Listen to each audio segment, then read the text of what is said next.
রাষ্ট্রপতি শাহাবুদ্দিন ১১ মাসে প্রথম বঙ্গভবনের বাইরে পিজিআরের সুবর্ণ জয়ন্তীর অনুষ্ঠানে।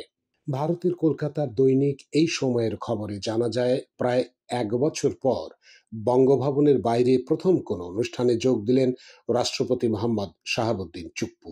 এমনকি অন্তর্বর্তী সরকারের আমলেই প্রথম তিনি বক্তব্যও রেখেছেন। রাষ্ট্রপতি শাহাবুদ্দিন চুপ্পু বঙ্গভবনের বাইরের যে কর্মসূচিতে যোগ দিলেন সেটা ছিল প্রেসিডেন্ট গার্ড রেজিমেন্ট পিজিআর এর ৫০তম প্রতিষ্ঠা বার্ষিকীর সুবর্ণ জয়ন্তীর অনুষ্ঠান। ঢাকা ক্যান্টনমেন্টে পিজিআর এর সদর দপ্তরে অনুষ্ঠানটি হয়।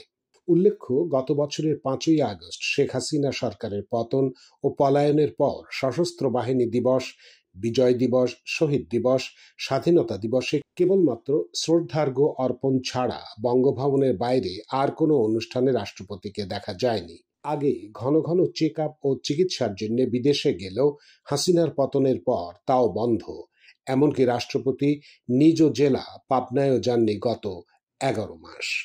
এ বিষয়ে আন্তঃবাহিনী জনসংযোগ অধিদপ্তর আইএসপিআর এর বিজ্ঞপ্তিতে বলা হয়, গত ৭ই July president guard regiment PGR প্রতিষ্ঠার ৫০তম বার্ষিকী সুবর্ণ জয়ন্তী যথাযথ উৎসাহ ও উদ্দীপনার মধ্য দিয়ে পালিত হয়েছে। ১৯৭৫ সালের ৫ই জুলাই প্রেসিডেন্ট গার্ড রেজিমেন্ট প্রতিষ্ঠিত হয়। রাষ্ট্রপতি মোহাম্মদ শাহাবুদ্দিন ৭ই জুলাই সকালে ঢাকা সেনানিবাসে পিজিআর সদর দপ্তরে পৌঁছলে সেনাবাহিনী প্রধান ও পিজিআর কমান্ডার জেনারেল ওয়াকুরুজ্জামান তাকে অভ্যর্থনা জানান। রাষ্ট্রপতি পিজিআর এর কোয়ার্টার গার্ড পরিদর্শন শেষে পরিদর্শন বইয়ে স্বাক্ষর করেন এবং এই রেজিমেন্টের অফিসার ও জেসিওদের সাথে কুশলাদি বিনিময় করেন।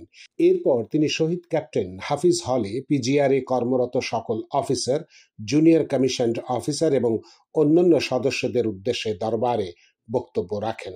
বক্তব্যের শুরুতে রাষ্ট্রপতি পিজিআর এর সুবর্ণ জয়ন্তী উপলক্ষে সবাইকে তার আন্তরিক মোবারকবাদ ও শুভেচ্ছা জানান।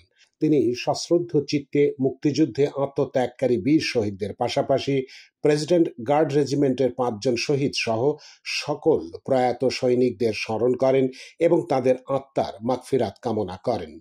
এছাড়াও তিনি পিজিআর সদস্যদের একাগ্রতা, নিষ্ঠা, শৃঙ্খলাবোধ ও পেশাগত দক্ষতার প্রশংসা করেন এবং সর্বদা নেতৃত্বের প্রতি অনুগত থেকে অর্পিত দায়িত্ব সুষ্ঠুভাবে পালনের জন্য নির্দেশ প্রদান করেন। অনুষ্ঠানে নৌবাহিনী প্রধান অ্যাডমিরাল এম নাজমুল হাসান এবং বিমান বাহিনী প্রধান air chief marshal Hasan Mahmud Khan উপস্থিত ছিলেন।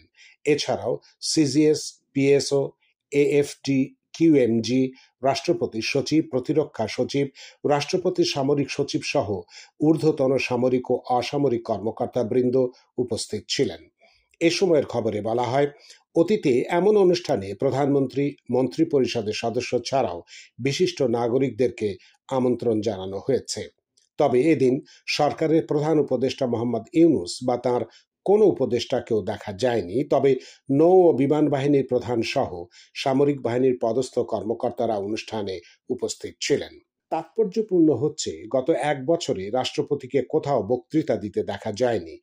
বঙ্গভবনের শপথ গ্রহণ অনুষ্ঠানে প্রধান উপদেষ্টা সহ অন্যান্য উপদেষ্টাদের শপথ পাঠের গদবাঁধা লিখিত বক্তব্য পাঠ ছাড়া তাঁর কণ্ঠে দেশবাসী কিছুই শোনেননি।